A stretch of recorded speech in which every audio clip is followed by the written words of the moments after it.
Hello everyone, and welcome to another episode of my Tourbillon map guides. Today we're on Hollywood, and we'll start at the first point. These first couple of spots, they're not going to do enough damage to get a kill, but they will do enough damage to get you at least 10 to 15% of your ultimate charge, which can be useful when you're setting up on the next stage. The first spot is in this bush here. It's important to note that while the turret is covered, if you're playing on low or medium graphics, that little bush at the bottom will disappear. So it's just worth noting that not everybody's going to see it covered, and a couple of people might see it very easily. So this next spot, you want to come over to here and place a turret anywhere on this little curved piece of wall here. Make sure that it's placed behind one of these barriers and not one of these posts, because if it's behind one of these posts it's not going to be able to see over. Just like the other spot, it's not designed to get any kills, it's just designed to build up your ultimate charge, and it'll cover a fairly wide area while staying pretty well covered. From the ground it'll be hard to shoot at because from a lot of the places you can barely even see the top of it, but it'll have no problem shooting at you. With these two spots, I advise that you place them and build them up before the start of a game and leave them. Don't bother hanging around trying to heal them because you're just going to end up dying and wasting your energy. It's best to place one down, and while they're busy, you should be waiting, ready to go to build up your next turret whenever they destroy it. Which brings us to the first point. Once again, throughout the video, I'll have some aerial images showing these spots in a bit more detail. There should be two on the screen right now for the first two spots. Now, it is worth noting that for this guide I'm going to be leaving out some of the really obvious spots, like on this little lift here, and in other places that you see in every game, because there's really no point going over those. You know about them, there's no point me explaining them. I'm just here to show you some of the more niche spots that'll be useful and unknown. Behind these bushes here is a pretty good place to put a turret. You've got to place it as close as you can to this little edging here, because that's what gives it its cover. It does have visual cover from these little reeds, but just like the other one on the first point, if somebody's playing on low graphics, these are all going to be gone and they'll be able to see your turret no problem. However, it does have cover, keeping the base of the turret hidden and nicely protected. The turret's range is long enough that it won't be outranged by anybody, so you're safe knowing that your turret can't be out-sniped by anybody, because there are no vantage points where somebody can snipe it where the turret can't reach them. So, as Josh will demonstrate, it covers pretty much the left and right side of the car, however there is a slice in the middle where it can't reach. It's a pretty good spot, and from a distance you can barely see the turret, so it's definitely worth using in-game. Unfortunately, that's the only clever spot that I have on the first point, so we'll head on to the rest of the map. So once I start capping the first point and you know that it's a dead loss, you can head through here, through the little building, and jump onto this little slanted roof here. You can place the turret wherever you want, whether it's at the top or the bottom, and both have their strengths. By placing the turret at the top, it stays pretty well hidden, and a lot harder to defeat, however its line of sight is a bit less than if you place it at the bottom. Josh, if you can demonstrate. So, as you can see, the turret will shoot at people as they head round this little stretch here, but the corner of this roof does block it off a little bit, and it means that there is a slight blind spot. It's not that big of a deal, but it is worth noting.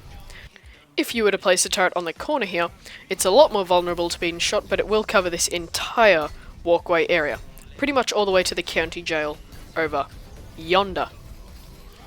So, as Josh runs through, he'll just get shot non-stop all the way over to there.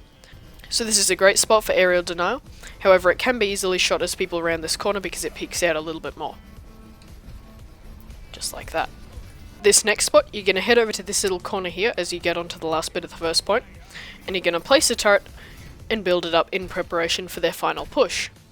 So it's worth noting that you need to back yourself into the wall to place a turret in order to maximize its use. If you stand here and place a turret into the wall, it's going to be a lot slower to shoot people. The way a turret works is that it has a 90-degree cone in front of it when it's placed down, and anything inside that cone will be shot instantly. If something is outside that cone, it'll take a little while to rotate and shoot at it, which could cost a couple of damage points and stuff like that, so it's worth leaning into the corner and placing it right there. As you can see, it covers this entire final point here by the massive yellow striped square where they try to push the payload. It'll reach back a fair way. However, past the county jail it can be out-sniped. Just make sure that there isn't a sniper on their team and you should be good to go though.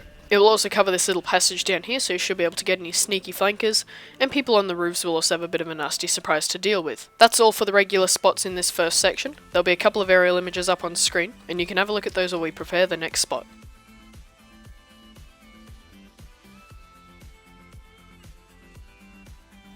So, as they push through this next section, it's a good idea to have a turret set up past the soundproof booth on the top little section. Just up here, you can place a turret on this walkway, but do not place it in this corner here, because if they have a sniper or anybody with a hit scan weapon, they can peek at you through that tiny little gap there. All you need to do though to counter this is to shuffle it over a couple of meters, maybe even 1 meter, and build it up. So here the turret's going to cover this little peak spot here where I know a lot of snipers like to hang out, and it's also going to cover this entire corridor here, as well as the section where people often run to the health pack. So if somebody's on low health and they're dashing for the health, you could get a nice little cheeky kill there. There is one drawback to this spot though, and it's that it's very easy to flank. If somebody wants to come up here, they're going to have no problem taking out the turret because it's so easily snuck up on, and there's really nothing to cover it. Alright, calm down. So, if you're watching this, make sure to watch all the flank routes, but other than that, it should do a very good job of keeping care of this big section here. So, we're on the final point, and much like the other corner spot, you can place the turret down in this corner here, and Josh will demonstrate exactly where its range goes. So as people come up this hill, it's going to shoot at them just over this ledge here, and it's going to mainly cover that health pack, right over there. It'll cover a nice little square, and do a fair bit of damage to the people that are in it. And it's pretty well covered too, considering that this ledge completely blocks off the line of sight towards it. People need to step further and further back in order to shoot it, and their bullets will do less and less damage because the damage fall off. So it's a good idea to use this spot as they're heading into the last point.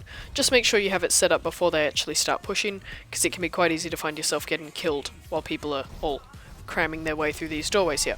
Another good spot on this last point is to head over here, break through these diabolical railings, and jump onto the RV. If you place it in the middle, it'll shoot at people as they come up the hill and it'll cover most of the last point. As Josh is so carefully demonstrating, it'll cover coming up the hill, it'll cover this whole area side over here, obviously blocking out the little slice that blocks, and all around there.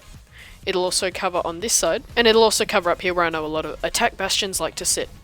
As for the main point, it is a little cut off from the RV edge there, but you can always inch it forward a little bit to get a bit of extra range. Do be warned though that inching it forward makes it more prone to being out-sniped from somebody all the way over there.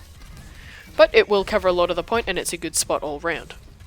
So that's all for the normal spots. There'll be a couple of aerial images up on the screen right now, and we'll get ready to show you some extra spots that you can get with a May.